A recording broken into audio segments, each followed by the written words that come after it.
मोहम्मद सलमान साहब बि बाक़ाइदा गुस्से में कावड़ में उन्हनि बि क्लियर ॻाल्हि कई त बाबा हीअ असां वेहण लाइ बि तयारु आहियूं अगरि जे गाज़ा टेक ओवर वारी इहे ॻाल्हियूं हलनि थियूं पियूं त अबू जहल ऐं इहे ॻाल्हियूं बि कयूं त एॾो मतिलबु सऊदी अरब जा बि एॾा डिस्टॉर्टेड रिलेशनशिप थियण वञनि था पिया ट्रम्प सां। असां उमेद ई मोर और लेस मिडल ईस्ट सां लॻाईंदा आहियूं जॾहिं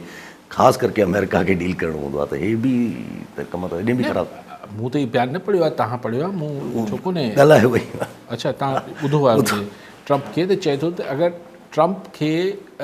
नालो न कयो अथई ट्रम्प जो, पर माना गाज़ा जी चइजे थो भई गाज़ा ते अगरि इहो कब्ज़ो करण जी कोशिशि थी त असीं वढ़ंदासीं।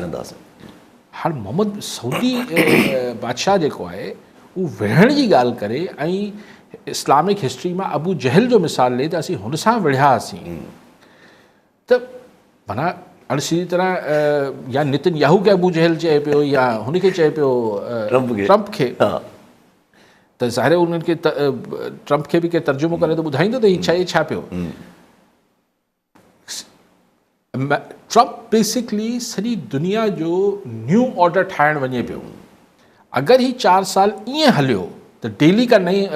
डफेर पैदा करिणो आहे, कॾहिं पुराणे इत्तेहादियुनि खे फिटाइणो आहे, ऐं रशिया सां दोस्ती करणी आहे, ज़ेलेंस्की खे जेको आहे उहो कॉमेडियन चवणो आहे, कैनेडा खे पंहिंजो हिकिड़ो स्टेट ठाहिण जी ॻाल्हि करणी आहे, यूरोप खे दड़का ॾियणा आहिनि, जापान खे चवणो आहे त छाजे लाइ असीं तव्हांजो भरियूं, ऐं पेट्रोल बि चवणो आहे त छो जे लाइ असीं अमेरिका जो पेट्रोल छो न इस्तेमालु कयूं। त हाणे अमेरिका अगरि पंहिंजो पेट्रोल इस्तेमालु करणु शुरू कंदो, तेल इस्तेमालु करणु शुरू कंदो त हीउ ओपेक जो छा थींदो? जी हा, सभ खां वॾो बायर ई अमेरिका, बायर ई वॾो अमेरिका आहे। त जेको अमेरिका बहादुर यूएसएड बंदि करे छॾींदसि, हीअ करे छॾींदसि, हू करे छॾींदसि, यूनिसेफ खे बि बंदि करण जी ॻाल्हि पियो करे, इंटरनेशनल कोर्ट ऑफ जस्टिस खे सैंक्शन्स पियो करे, मतिलबु हिकिड़ो माण्हू त इहो अगरि रहियो यासिर साहब 4 साल ऐं हिन खे इहो करणु ॾिनो जेको हीउ करे पियो, हा त हू जेको न्यू वर्ल्ड ऑर्डर जे हिकिड़े ज़माने में नंढे हूंदे किसा ॿुधंदा हुआसीं, उहो न्यू वर्ल्ड ऑर्डर त अची वेंदो जेको हीअं त डिघे अरसे खां अमेरिका बहादुर अकेलो मनमानी कंदो रहियो आहे। अच्छा, उनजो रीज़न बि आहे इकनॉमिकली बि, माशी तरह बि सोवियत यूनियन कॾहिं बि अमेरिका जो मुक़ाबिलो न कयो, कॾहिं बि। वर्ल्ड वॉर खां पहिरीं के हद ताईं बर्तानिया हूंदो, छाकाणि हुनजी वॾी हिकिड़ी सल्तनत हूंदी, कोलोनियलिज़म जे करे, हुनजे करे हुनजी हिकिड़ी वॾी हिकिड़ी पोइ माशी